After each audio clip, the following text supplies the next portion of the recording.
जय हिंद दोस्तों, मैं आनंद विश्वकर्मा आपका स्वागत करता हूं हमारे YouTube channel the learning by Anand Vishwakarma पे। और पिछली वीडियो में हमने 12th क्लास के फर्स्ट चैप्टर की शुरुआत कर दी थी और हमने कुछ टॉपिकों को समझने की कोशिश भी कर ली थी। और चलिए हम आगे देखते हैं कि इसमें क्या टॉपिक है। अगला टॉपिक है मोहनजोदड़ो एक नियोजित शहरी केंद्र था। जो मोहनजोदड़ो था ना, वो हड़प्पा सभ्यता का एक सबसे विशेष केंद्र माना जाता था। किसके लिए? व्यापार के लिए। एक वो शहरी केंद्र था और एक नियोजित तरीके से उसका बनाया गया था। देख, सबसे पहले खोजा गया स्थल हड़प्पा था। यानी जो हड़प्पा सभ्यता का सबसे पहले खोजा गया स्थल कौन सा था? हड़प्पा था। हालांकि मोहनजोदड़ो सबसे प्रसिद्ध पुरा स्थल था। जो मोहनजोदड़ो था वो सबसे प्रसिद्ध पुरा स्थल था, जो एक शहरी केंद्र के रूप में था। मोहनजोदड़ो दो प्रकार की वस्तुओं में विभाजित था। यानी जो मोहनजोदड़ो था वो दो टाउन्स में बटा हुआ था। नगर नियोजन पद्धति। नगर नियोजन का मतलब क्या होता है कि जो वहाँ पे नगर का निर्माण किया गया था वो एक नियोजित तरीके से किया गया था। और किस प्रकार से किया गया था इसको पढ़ने की कोशिश करते हैं। सिंधु सभ्यता का नगर नियोजन सामान्यतः दो भागों में विभाजित किया था। यानी जो मोहनजोदड़ो था ना, या फिर जो हड़प्पा सभ्यता था, उसमें जो नगरों को बनाया गया था वो दो भागों में उनको सामान्यतः बांटा गया था। एक था पश्चिमी और दूसरा था पूर्वी। पश्चिमी भाग और पूर्वी भाग। पश्चिमी भाग था ना जो, वो दुर्गीकृत था और पूर्वी भाग था वो अदुर्गीकृत था। और पश्चिमी भाग को सार्वजनिक स्थान दिया गया था और पूर्वी भाग को निजी स्थान दिया गया था। पश्चिमी भाग का प्रयोग मुख्यतः सार्वजनिक महत्व के लिए होता था। पूर्व भाग में व्यक्तिगत आवास के लिए या फिर निजी आवास के लिए किया गया था। समझिए, पूर्वी भाग जैसे आप इस चित्र में देख रहे हैं, और ये पश्चिमी भाग और पूर्वी भाग, जैसे ये ऊंचाई पे बना हुआ है और ये नीचे स्तर पर बना हुआ है। और ये पूरी तरह बाउंड्री होती थी, जो पश्चिमी भाग और पूर्वी भाग की पूरी तरह से बाउंड्री होती थी। लेकिन जो पश्चिमी भाग था वो ऊपर बना हुआ था और ऊंचाई पे था और दुर्गीकृत था। और जो पश्चिमी भाग था वो नीचे बना हुआ था और निजी आवास के लिए था। और जो पश्चिमी भाग था ना, वो सार्वजनिक चीज़ों के लिए किया जाता था। नालों का निर्माण। जो हड़प्पा सभ्यता था उसमें नालों का निर्माण किस प्रकार किया गया? नालों का निर्माण किस प्रकार सुनियोजित तरीकों से उन्होंने किस प्रकार नालों को रचने या फिर उनको बनाने की कोशिश करी थी। हड़प्पा शहरों की सबसे अनूठी विशिष्टताओं में से एक नियोजित जल निकास प्रणाली थी। यानी जो हड़प्पा सभ्यता थी ना, जो शहरी केंद्र थे, उन्होंने ना एक विशिष्टता यानी कि विशेषता थी उनकी, क्या थी कि वो नियोजित जल निकास प्रणाली, जो कि जैसे नालियों का निर्माण इस प्रकार किया जाता है कि जो जल होता था ना वो किसी प्रकार से फैले ना, गली मोहल्ले या फिर कहीं पे फैले ना। उन्होंने नियोजित तरीके से उसका निर्माण किया था। सड़कों तथा नालियों को लगभग एक ग्रिड पद्धति में बनाया गया था। यानी ग्रिड पद्धति का मतलब क्या होता है कि वो एक नियोजित तरीके से 90 डिग्री के कोण पे उन्होंने नालियों और सड़कों को बनाने की कोशिश की थी। नालियाँ एक दूसरे को समकोण पर काटती थी। अभी मैंने आपको बताया कि वो 90 डिग्री, यानी जो नालियाँ थी और सड़कें थी ना, वो एक 90 डिग्री कोण पर काटती थी, अपने आप को समकोण पर काटती थी। पहले नालियों के साथ गलियों को बनाया गया था और फिर आवासों का निर्माण किया गया था। सबसे अनूठा उनका स्तर क्या था कि पहले नालियों के साथ गलियों को बनाया गया, यानी पहले नालियाँ बनाएगी, फिर गलियाँ बनाएगी, फिर उन्होंने आवास बनाने की कोशिश की थी और फिर उनका निर्माण किया था आवासों का, जिससे कि वो 90 डिग्री के कोण पे बने रहें, ताकि घरों का पानी गंदे गलियों की नालियों से मुख्य नालियों तक आसानी से पहुंच जाए। उन्होंने घर इस प्रकार, जैसे कि घर का जो गंदा पानी होता है वो गलियों की नालियों से, यानी जो गली की नाली होती थी, मुख्य नाली से मिल जाए, आसानी से मिल जाए, किसी प्रकार की दिक्कत ना हो। गृह स्थापत्य कला, भवन निर्माण शैली या भवन निर्माण कला। जो हड़प्पा सभ्यता में गृह स्थापत्य कला या फिर भवन निर्माण की शैली उनकी किस प्रकार से, वो घरों को किस प्रकार बनाते थे, किस नियोजित तरीके से किस प्रकार से बनाते थे, उसको समझने की कोशिश करते हैं। मकानों की आयोजना। मकान जो थे ना, आयोजना आंगन पर आधारित थी, जिसमें शौचालय, स्नानागार, रसोई घर, बेडरूम आदि के अतिरिक्त अन्य कमरे भी होते थे। अन्य कमरे भी होते थे। जो हड़प्पा सभ्यता में गृह स्थापत्य कला इस प्रकार थी कि मकान जो बनाए जाते, मकानों की आयोजना होती थी वो आंगन पे आधारित थी। अगर आप में से कोई गांव में जाता होगा तो वो इस प्रकार के घरों को देखता होगा कि वो घर आंगन पे आधारित थे और उसके इर्द गिर्द कमरे बनाए जाते थे, जैसे शौचालय, स्नानागार, रसोई घर, बेडरूम आदि अतिरिक्त और अन्य कमरे बनाए जाते थे। मोहनजोदड़ो का निचला शहर आवासीय भवनों के उदाहरण प्रस्तुत करता है। जो मोहनजोदड़ो का निचला शहर था ना, वो आवासीय भवनों का उदाहरण है।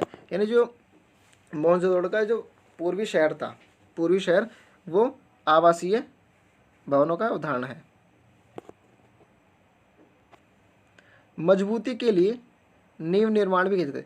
जो वहाँ पे गृह स्थापत्य कला इस प्रकार से थी कि जब भी वो घर बनाते थे ना, पहले नींव को रखते थे। अभी भी हम जब घर बनाते तो नींव पहले मजबूत, यानी जब नींव मजबूत होगी तभी तो मकान मजबूत रहेगा। सड़कों के किनारे मकान बने थे, यानी जो सड़क होती ना उनके किनारे मकान बने हुए थे।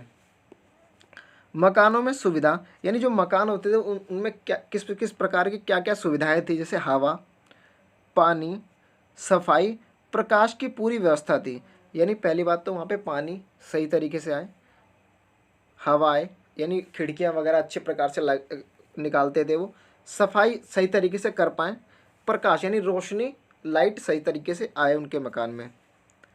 मकान ज़मीन से ऊंचाई पर बनाए जाते थे। जो वो मकान होते थे ना, थोड़ी सी ज़मीन से ऊपर लेवल पे बनाए जाते थे, जिससे कि कोई भी पानी या फिर किसी प्रकार का कुछ कचरा वचरा उनके घर में ना आए। मकानों के दरवाजे सड़कों की तरफ खुले रहते थे।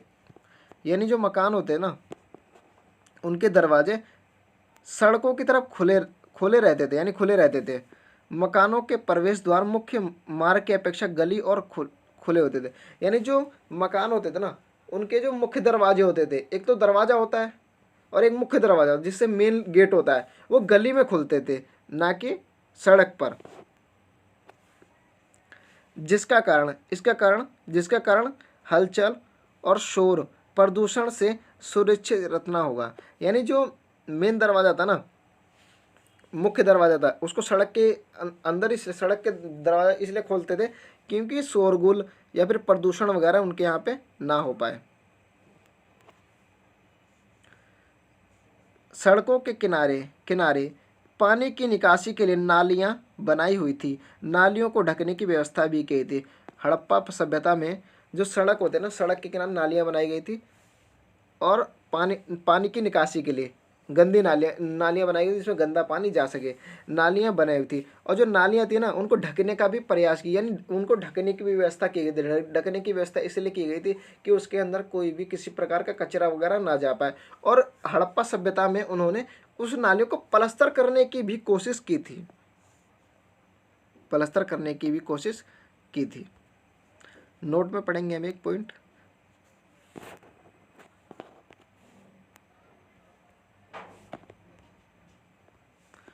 नोट में, मोहनजोदड़ो में कुओं की संख्या लगभग 700 पाई गई। एक नंबर क्वेश्चन आता है कि मोहनजोदड़ो में कितने कुओं की संख्या पाई गई है, यानी मोहनजोदड़ो में 700 कुओं की संख्या पाई गई है। हमारा नेक्स्ट टॉपिक है दुर्ग। जो ऊपरी शहर पश्चिमी शहर माना जाता है। जैसे कि हमने दुर्ग और अदुर्ग के बारे में पढ़ा था। तो जो दुर्ग शहर था ना, जो ऊंचाई पे बना हुआ था, वो सार्वजनिक चीज़ों के लिए, और वो पश्चिमी शहर माना जाता है या फिर ऊपरी शहर आप बोल सकते हो इसको। ये चारों तरफ से दीवारों से घिरा हुआ था। इसकी पहले बाउंड्रिंग की जाती थी और फिर बाउंड्रिंग के अंदर मकान बनाए जाते थे। और एक विशिष्ट सार्वजनिक परियोजनाओं के लिए, यानी जो विशिष्ट सार्वजनिक परियोजनाएं होती हैं उनके लिए ये किया जाता था। विशाल स्नानागार आंगन में बना एक आयताकार जलाशय जो चारों ओर से घिरा हुआ था। दुर्गीकृत का मतलब क्या होता है कि जो चारों तरफ से बाउंड्री होती, और इसका एक एग्जाम्पल है विशाल स्नानागार में बना एक आयताकार जलाशय जो चारों ओर से घिरा हुआ था। जो चारों ओर से एक गलियों से घिरा हुआ जलाशय के तल तक जाने के लिए इसके ऊपर भाग में 2 सीढ़ियां बनाई हुई थी। ये भी एक एग्जाम्पल। नेक्स्ट टॉपिक, सामाजिक भिन्नताओं का अवलोकन।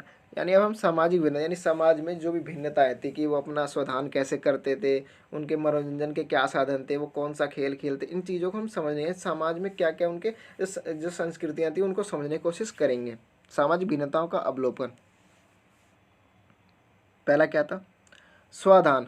स्वाधान या फिर अंत्येष्टि क्रिया या मृत्यु कर्म, यानी जब भी कोई व्यक्ति मर जाता था उसका मृत्यु कर्म कैसे करते थे वो लोग, उसको कैसे दफना देते। पहला टॉपिक सर जॉन मार्शल के अनुसार 3 भागों में विभाजित किया गया, यानी जो हड़प्पा सभ्यता के लोग थे, सर जॉन मार्शल के अनुसार उन्होंने बताया कि जो हड़प्पा सभ्यता के लोग थे वो 3 प्रकार से मृत्यु कर्म करते थे। पहला क्या था? पूर्ण समाधिकरण स्वाधान। पहला क्या था? पूर्ण समाधिकरण स्वाधान, यानी सबको उत्तर से लेकर दक्षिण की ओर दफनाया जाता था। पहला क्या था? पहला क्या है? पूर्ण समाधिकरण स्वाधान, जो सबको उत्तर से लेकर दक्षिण की ओर दफनाया जाता था। दूसरा क्या है?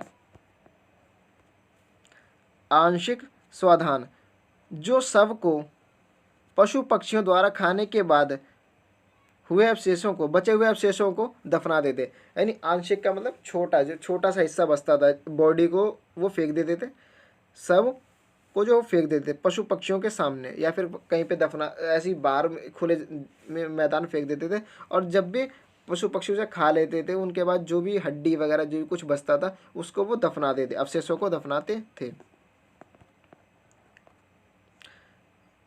तीसरा क्या है? कलेश सावधान, यानी क्लेश, दाह के पश्चात बचे हुए अवशेष को किसी कलश या मंजूषा बर्तन में रखकर दफनाना। यानी कलश का मतलब क्या है कि कोई व्यक्ति दाह के पश्चात, यानी कोई व्यक्ति मर गया, उसके अवशेष को वो किसी मंजूषा बर्तन या कलश में उसको रखकर दफनाया जाता था। नोट में पढ़ेंगे।